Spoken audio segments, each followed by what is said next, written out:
211장 찬송입니다. 211장입니다.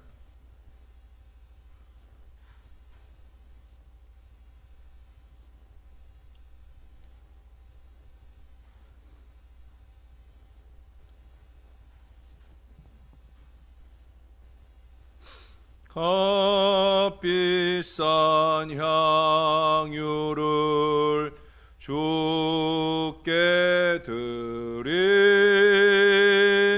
막달라 마리아 본받아서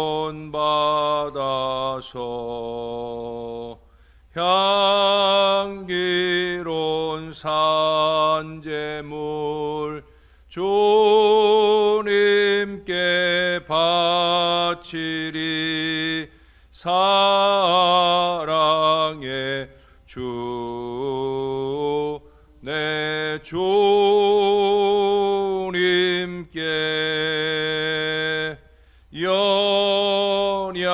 연약한 자에게 힘을 주고 어두운 세상에 빛을 비춰 성실과 인내로 내 형제 이끌리. 사랑의 주 내 주님께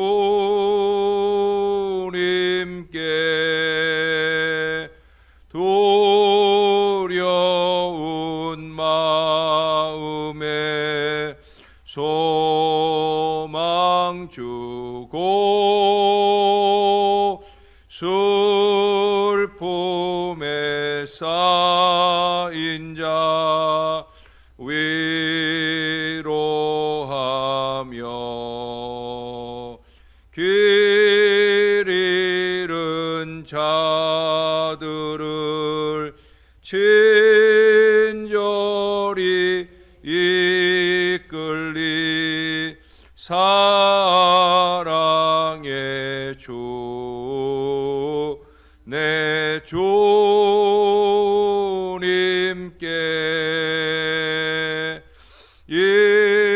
인생의 왕혼이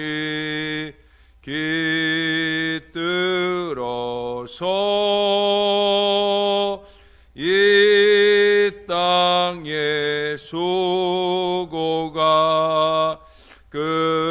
끝날 때에 주님을 섬기다 평안히 가리라. 사랑의 주 내 주님께.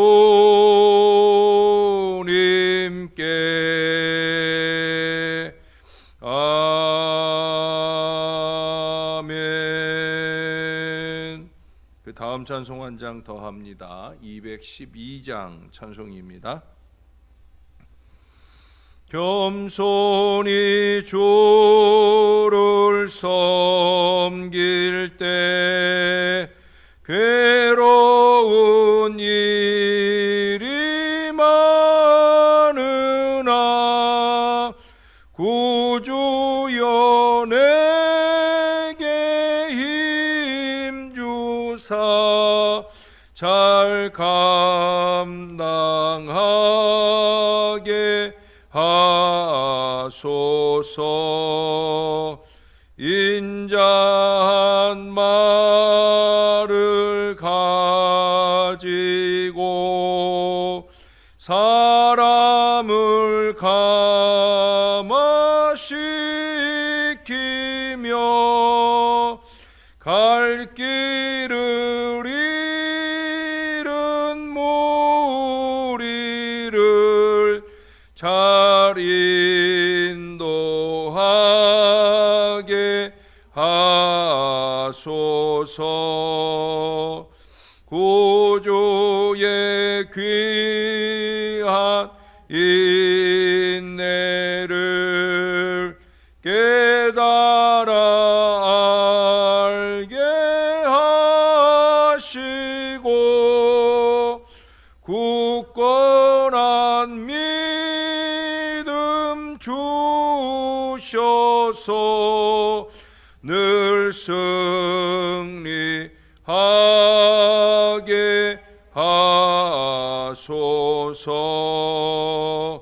장래의 영광 비추사 소망이 되게 하시며 구주와 함께 살면서 참 평강 얻게 하소서.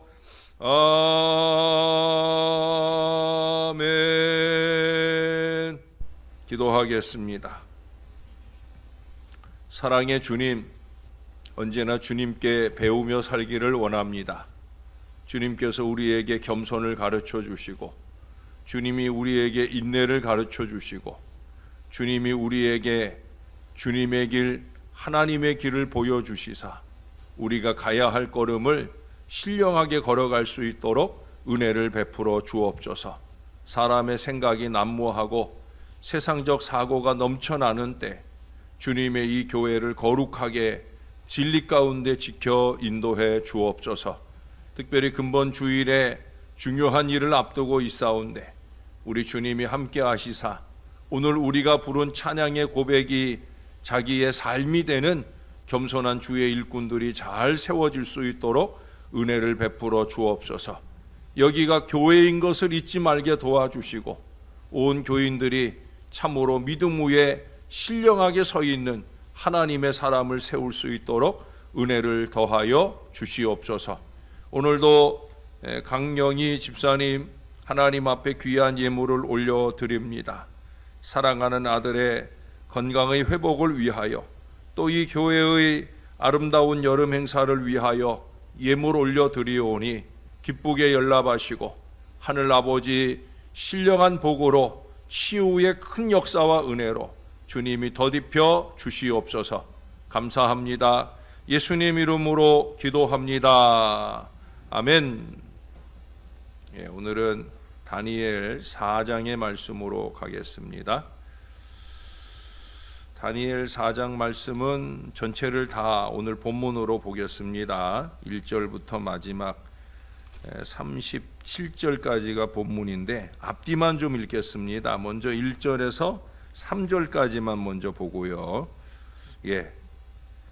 1절부터 3절까지는 교독을 좀 해보죠. 1절 제가 읽고 2절은 여러분이 읽고 3절은 함께 읽겠습니다. 느부갓네살 왕은 천하에 거주하는 모든 백성들과 나라들과 각 언어를 말하는 자들에게 조서를 내리노라. 원하노니 너희에게 큰 평강이 있을지어다.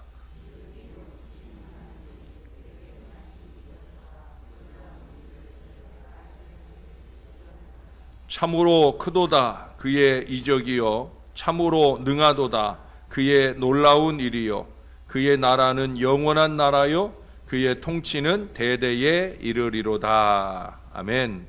뒤로 쭉 가셔서 34절입니다. 34절에서 37절까지는 우리 드라마 바이블로 함께 듣도록 하겠습니다. 그 기한이 참에 나 느부갓네살이 하늘을 우러러 보았더니 내 총명이 다시 내게로 돌아온지라. 이에 내가 지극히 높으신 이에게 감사하며 영생하시는 이를 찬양하고 경배하였나니 그 권세는 영원한 권세요 그 나라는 대대에 이르리로다. 땅의 모든 사람들을 없는 것 같이 여기시며 하늘의 군대에게든지 땅의 사람에게든지 그는 자기 뜻대로 행하시나니 그의 손을 금하든지 혹시 이르기를 내가 무엇을 하느냐고 할 자가 아무도 없도다.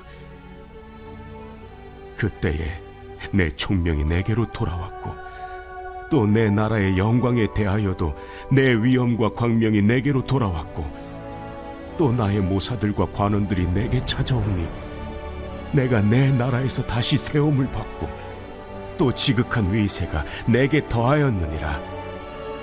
그러므로 지금 난 느부갓네살은 하늘의 왕을 찬양하며 칭송하며 경배하노니 그의 일이 다 진실하고 그의 행하심이 의로우심으로 교만하게 행하는 자를 그가 능히 낮추심이라.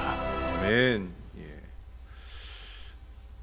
단테의 유명한 그 신곡에서 주인공은 무겁고 고달픈 마음 상태에서 천사를 만나게 됩니다.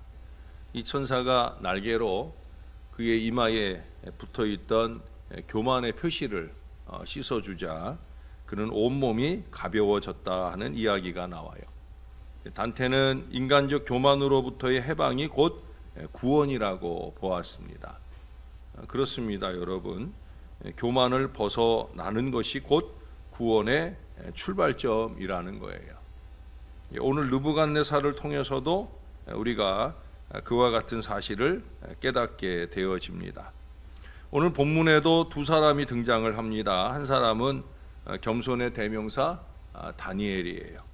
그는 느부갓네살에게서 꿈 이야기를 듣자마자 그가 바로 그 꿈속에서의 그 찍혀진 나무라는 것을 알게 되었을 때, 다시 말해 22절에서 이 나무는 곧 왕이시라 이렇게 말해야 했을 때 그 일이 너무 명백하였으므로 다니엘은 이야기를 다 듣고는 한동안 놀라서 마음이 번민했다고 19절에 말씀하고 있습니다.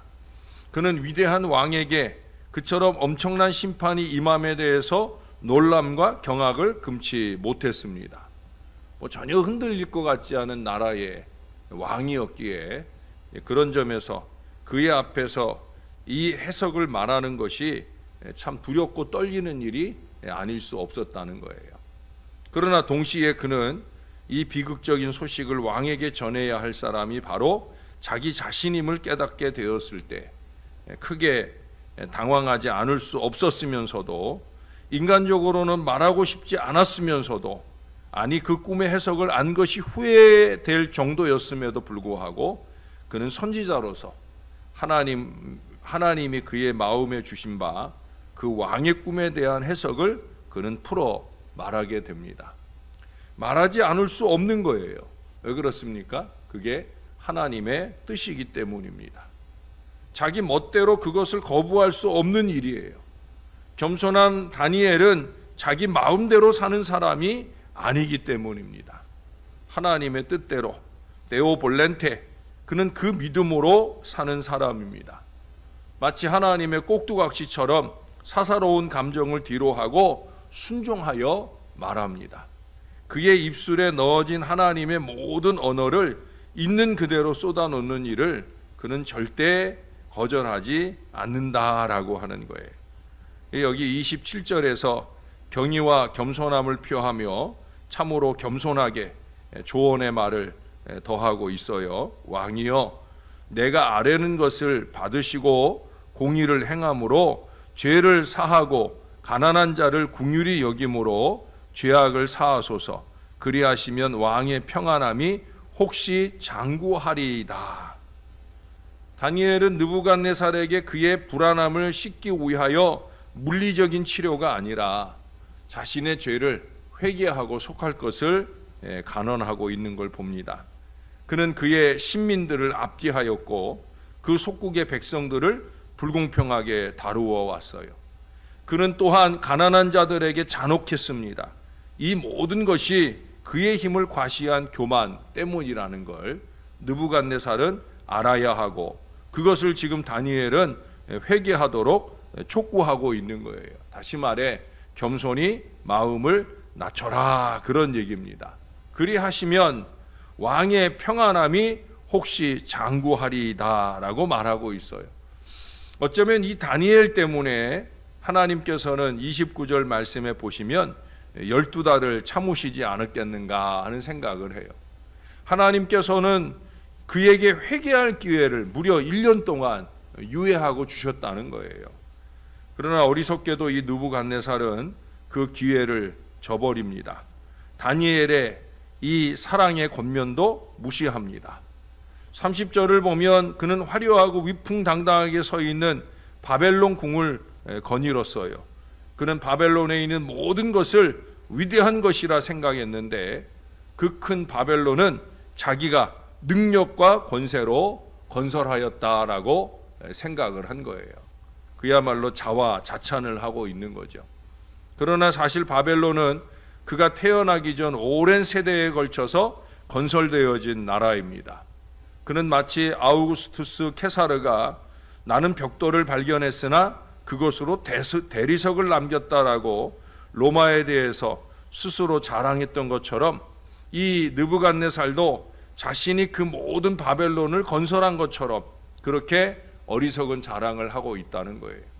다니엘은 겸손히 회개하고 돌이킬 것을 권했지만 그는 그 다니엘의 하나님 말씀을 외면해 버렸다라고 하는 겁니다. 특히 그는 자신이 그곳을 도성으로, 즉 제국의 수도로 삼았다라고 자랑하기에 그지 없습니다. 그의 교만이 이처럼 극에 달했을 때 하나님은 여지없이 그를 치시게 됩니다. 그는 마치 미친 짐승처럼 그런 모습으로 자기의 측근에 의하여 쫓겨나게 되어집니다. 사랑하는 여러분, 다시 말씀드리고 또 말씀드리지만 교만은 멸망길입니다. 여기 34절 이하에서 느부갓네살이 직접 자신의 이성으로 하나님을 영화롭게 하고 스스로 겸손해질 만큼 회복되어진 모습을 우리에게 보여줍니다. 그리고 이 4장의 내용을 서술하게 되어진 거예요. 앞부분도 그렇고 뒷부분도 그렇고 오늘 느부갓네살의 변화된 고백을 우리로 하여금 듣게 합니다. 여러분 2절부터 보시면 지극히 높으신 하나님이 내게 행하신 이적과 놀라운 일을 내가 알게 하기를 즐겨하노라. 참으로 크도다 그의 이적이요 참으로 능하도다 그의 놀라운 일이요 그의 나라는 영원한 나라요 그의 통치는 대대에 이르리로다. 30절에서 보여주던 그의 이전의 모습과는 다른 하나님을 높이고 찬양하는 변화된 그의 모습의 선포를 읽어볼 수가 있습니다. 여러분, 인간은 신앙적이 되기까지는 결코 자신의 이성을 올바르게 사용할 수 없고요. 하나님의 영광을 위해 살게 되기까지는 인간으로서의 올바른 삶을 제대로 잘 살아갈 수 없다는 거예요. 목회를 하면서 목사가 제일 안타까운 걸 보게 되는 것이 다름 아니라 바로 이런 모습들입니다. 하나님을 믿는다 하면서도 하나님 앞에 신령하고 신실한 믿음을 가지고 이성적인 올바른 판단을 하지 못하는 모습을 보게 된다는 거예요. 무엇보다 하나님께 영광과 찬송을 올려드리는 신앙이 아니라 자화자찬의 인생을 살기에 급급한 사람들을 보게 된다는 거예요. 다시 말씀드리지만 이것은 절대 신앙이 아닙니다. 오늘 느부갓네살은 스스로 어리석음에 빠지게 되면서 현망하게 되기 위한 수단이 되는 것을 보게 됩니다. 다시 말해서 올바르게 정신을 차리기 위해서 그는 먼저 정신 나간 사람이 되어야 했다는 거예요. 차라리 교만한 것보다는 정신 나간 사람이 낫기 때문에 그렇습니다. 많은 사람들이 종종 이 느부갓네살에게 왕이여 만세수를 누리소서라고 말하곤 했었을 거예요. 그러나 이제 그가 깨닫게 되어질 때 오직 이스라엘의 하나님 외에 어떤 누구도 어떤 왕도 만세수를 누릴 대상이 없다는 걸 깨닫게 됩니다. 그리고 그는 고백하잖아요. 하나님의 나라는 하나님 자신과 마찬가지로 영원한 나라다. 그의 주권 또한 대대에 이를 것이다. 그의 나라에는 왕이 계승도 혁명도 없고 그 앞에서 모든 거민은 없는 것과 같은 그런 순간도 만날 수 있다. 다시 말해서 하나님의 능력은 저항할 수가 없다는 거예요. 하나님은 자기의 뜻대로 행하시며 또한 하나님께서 행하시는 모든 것은 언제나 선하고 언제나 진실하고 의로우시다. 이걸 지금 누가 고백하고 있어요? 이제 겸손해진 느부갓네살이 고백하고 있어요. 이 모든 것이 느부갓네살의 정신 차린 고백이라는 거예요. 신령해진 고백이라는 거예요. 사랑하는 여러분, 신앙의 연조로 보면 저와 여러분이 느부갓네살보다 훨씬 더 오래된 사람들입니다. 우리는 이 이상의 깨달음이 있어야 된다는 거예요. 여기 오늘 느부갓네살이 마지막 37절 하반절에 보여주는 결론은 뭡니까? 그가 스스로 이런 고백을 하잖아요. 교만하게 행하는 자를 그가 능히 낮추심이니라. 할렐루야. 느부갓네살이 하나님께서 교만하게 행하는 자를 능히 낮추신다. 본보기가 나다. 내 교만이 하늘을 찌를 때 그때 하나님이 나를 정신 나간 자처럼 낮춰서 7년여 동안을 광야에 유리하는 인생을 만드셨다. 그게 하나님이시다라는 거예요. 그러니 어떻게 하자는 거예요? 겸손하자는 거예요. 하나님을 높이고 찬양하자는 거예요. 사랑하는 여러분, 겸손이 길입니다. 겸손히 하나님을 높이고 경배할 때 하나님께서 회복하시고 역사하십니다.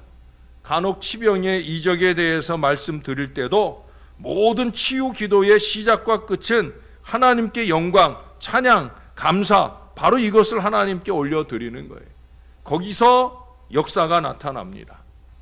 그러니까 청년들이나 청소년들하고 수련회를 갔다가 귀신 들리는 일이 생기거나 또는 어디 아픈 애가 생기고 그러면 내가 공동체에게 제일 많이 촉구하고 하게 하는 일이 다른 거 아니거든요. 찬양이에요.